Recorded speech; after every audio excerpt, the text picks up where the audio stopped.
Hi, this is Keith from IELTS Speaking Success, and today we have another native speaker doing the IELTS test.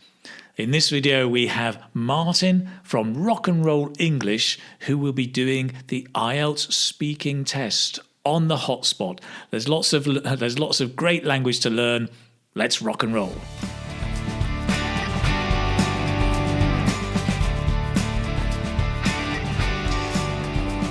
Martin. Hi, Keith. Hey, fantastic to see you here. Thank you very much for coming to join me. Really appreciate it. No problem. Thanks for inviting me. I'm happy to be here. Fantastic. So today we're putting Martin on the spot to do the IELTS speaking test. You're going to be doing the full test. How are you feeling, Martin? I'm feeling very nervous, actually, mainly because I've given students so much advice about how to do this in the past, but now I'm doing it myself. I'm starting to think, what advice did I give again? I can't really remember, but hopefully it will go well. I think it'll be absolutely fine, I'm sure. So as all examiners do or should do, I'll just ask you to relax, take your time, speak as naturally as possible, and you'll be fine. Great. So just before we begin the test, Martin, I was going to ask you, can you tell us a little bit about yourself and what you do? You look very rock and roll from the background. Oh, well, that's just for the background image, I think. So I am from the UK. I'm from Essex, which is just outside London. And now I live in Sicily. I live in Palermo. And I work as an English teacher, which I've been doing for like nearly 10 years, I suppose. And on the side, like a side project, I have a podcast called Rock and Roll English, where I help people to try and learn English. I'm one of the least rock and roll people in the world, but I teach rock and roll grammar and rock and roll vocabulary. Fantastic. And today you're going to have rock and roll IELTS then. I always say that's the great thing about the rock and roll. You put it before anything, it sounds great. Even rock and roll IELTS. Yeah. It sounds attractive. Make a IELTS fun, rock and roll. You could sing your answers maybe. Yeah. Right. Yeah. Brilliant. Well, listen, Martin, let's get down to it. We're going to start the whole test. So this is the way it's done normally with the exams, so it's semi-formal, but be rock and roll as you're going through it. Okay. I'm always rock and roll, don't worry. Great. So welcome to the IELTS test. First of all, could you please give me your full name? My full name is Martin James Johnston. Great. And what can I call you? You can call me Martin. Great. So, Martin, in the first part of this test, I'm going to ask you some questions about yourself. Let's talk about your hometown. What kind of a place is it?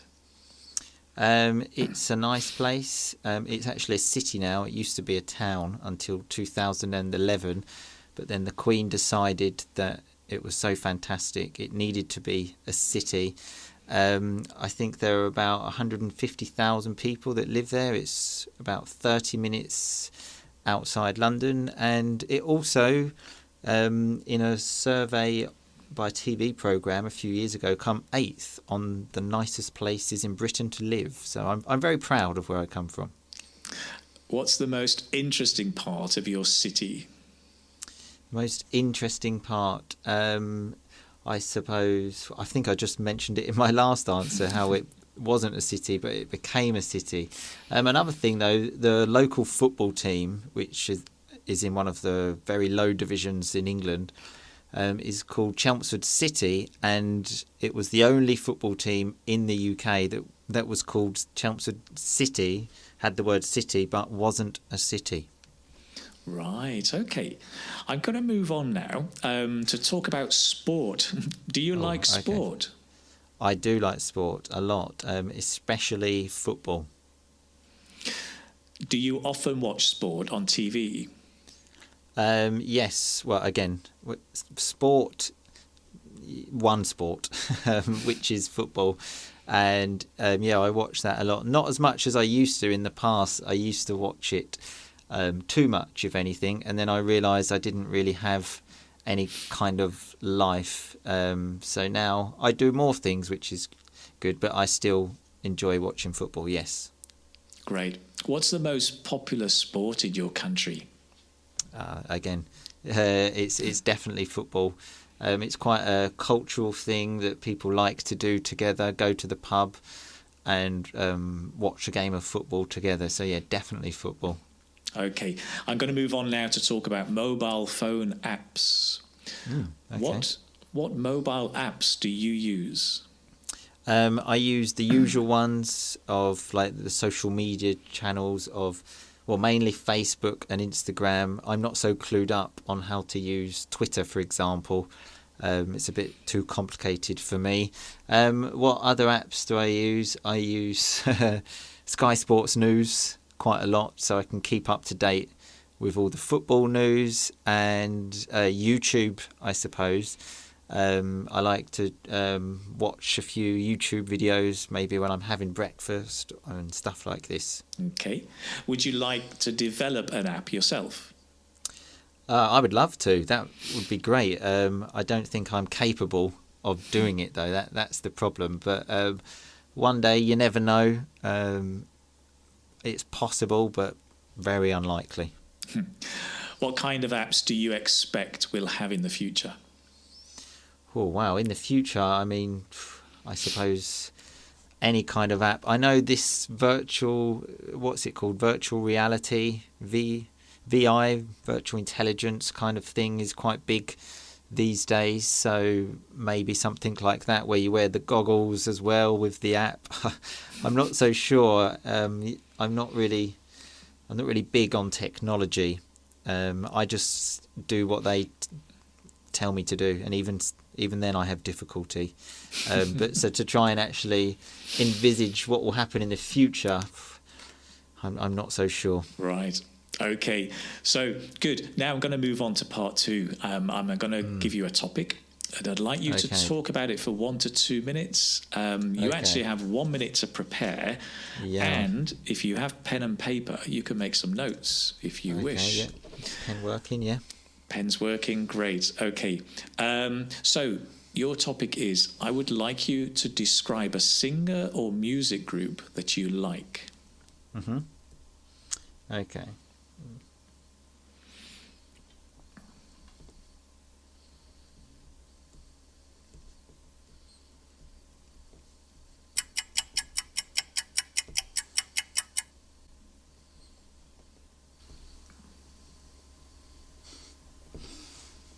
I think I'm more or less ready. Fantastic. Okay. Remember, you've got 1 to 2 minutes for this, so don't worry if I stop you. I'll tell you when the time's up. Okay. Can you start speaking now, Martin? Okay. So I'm going to tell you about my favourite group, which is Oasis, which were a band from Manchester, very big in the 90s. Which is when I was growing up, so that's why I think I have this kind of affiliation with them, and I love them, because when I was young, every day flicking through the newspaper, it was full of pictures of them. They were always doing something else crazy, and the music as well. That they're like real anthems of basically my childhood. Songs like Wonderwall, Don't Look Back in Anger. Basically everyone of my generation knows the words to those songs. At the moment, they are no longer a band because the two brothers had a bit of a row and no longer speak. So the band split up, I think, in 2009, which is a real shame because obviously they're actually brothers as well. So not only for music fans, but just knowing that two brothers don't speak to each other, isn't the best. In the future, hopefully they'll get back together and do one of those comeback concerts. Although I must admit, I'm not really a big fan of the comeback things, but hopefully it will happen in the future and that will make people happy. I've seen them in concert a few times in my life. I think I saw them. I was supposed to actually see them in the last concert they did in 2009, and that was when they had the argument and actually didn't do it. What else can I say about them? Now they have like their solo careers. Noel Gallagher, for example, has his band, the High Flying Birds, and I went to a concert last year in Taormina, which is a city in Sicily. That's great. And I'm going to have to stop you there. Okay. Thank you very much. Well, that was nerve-wracking. Interesting choice. Great. Now, so we've been talking about your favourite band. I'd like to go on and ask some questions related to that. Let's talk about music first of all. So, how has technology changed the way that we listen to music?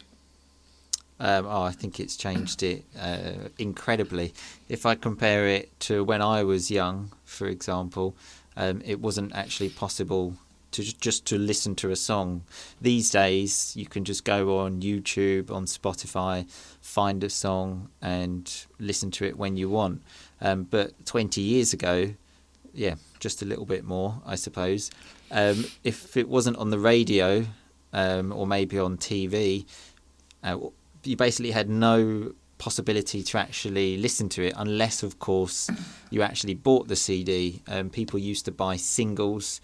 And the other big change in the music industry is the way that people access the music illegally these days, because it's so easy to find and you can download it in many different ways, which I think has had a kind of knock-on effect on the industry, the artists themselves, because they earn a lot less money these days, whilst in the past, if you basically had one song, you could basically live the rest of your life off that. We used to call them one-hit wonders, and then you make that one song, it would sell millions of copies and you would be rich for the rest of your life, whilst these days everyone just downloads it illegally off the internet. And do you think that, should music play a more important role in our schools? I suppose it should actually. For example, I work in a school and I often try to put some music in the lessons just to try and make just to give the class more energy, I suppose. But going back, when I was young, I can't really remember any music in the classroom, and sometimes the atmosphere can be a bit dead. So I think giving school children some music in the classroom to bring the energy up could be a really good motivating factor, and even for coming to school. Hopefully it would also make children look forward to coming to school, or going to school, but which unfortunately I don't think is the case. Let's talk a bit wider around entertainment. Do you think that people spend too much time watching entertainment on TV? Yes, I do. Because especially now, because there's TV on demand, people can basically just watch what they want when they want to do it. Whilst again, 20 years ago, you had to watch what the TV was telling you was on, basically. And also now, because lots of people have like satellite television, so with that, things like Netflix, all of the other ways to watch TV as well, with all of the apps like BBC iPlayer, stuff like this. And because there are so many shows, people just like to spend basically all of the time, so school children when they get home, adults at home from work, basically all of their evenings watching basically TV and consuming all of this content. So I definitely think they spend too much time. What kind of entertainment is popular in your country? Well, I would obviously speak about my home country, which is UK, although I live in Italy. Again, all of these things that I just mentioned, but now the biggest form of entertainment, I suppose, comes from things like smartphones and iPads, whilst again in the past that wasn't obviously the case. Now you can consume all of the content you like using these, and because of the way they work, all of these social media channels, they show you the things that you like because of the intelligent algorithms. So people can just flick through Facebook and then lose an hour of just watching basically stupid videos without even realising it. Great. That brings us to the end of the IELTS speaking tests. Wow. Well done. Wow. Well done. How'd you feel? It was a good experience. I was generally nervous, which is a strange thing considering that I like to think I have a good command of English. You have a very good command of English. But it's very hard to think on your feet, though, right? You kind of get a stream of consciousness coming out. And one of the things I noticed I was trying to do, which was making it more difficult for me to answer, was I was trying to think, how can I slip in some rock and roll vocabulary here? Yeah.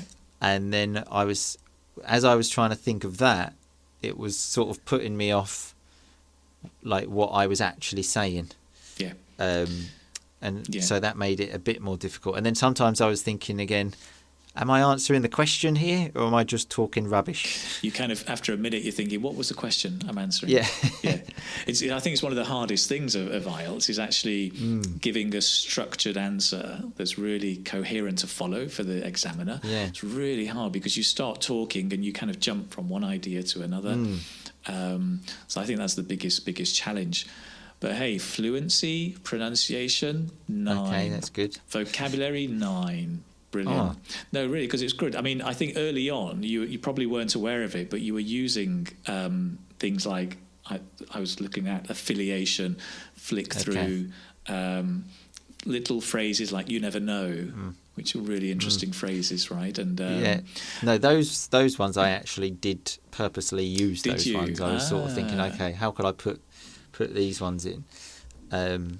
So yeah, those ones I thought. But what's the other one? So we have fluency and coherence, like lexical resource. Is that right? Resource, exactly. Grammar and pronunciation. Okay, yeah. Grammar was good. I mean, in part 2 in particular, because you used a really clever technique. I don't know if it was knowingly, but it's talking about something in the present, something in the past, and the future. So you're giving all of these tenses. I can show you I don't know if you can read my notes. No, you can't. I don't think you can see that. I sort of went exactly for that technique, which is one that I sort of tell students to do. Nice. To go through the past, present, future, give your opinion. But my notes weren't so good, so I need to definitely work on that technique. But it was good. Part 2 was a strong one. It was good. Interesting choice, though, Oasis, for a bloke from Essex.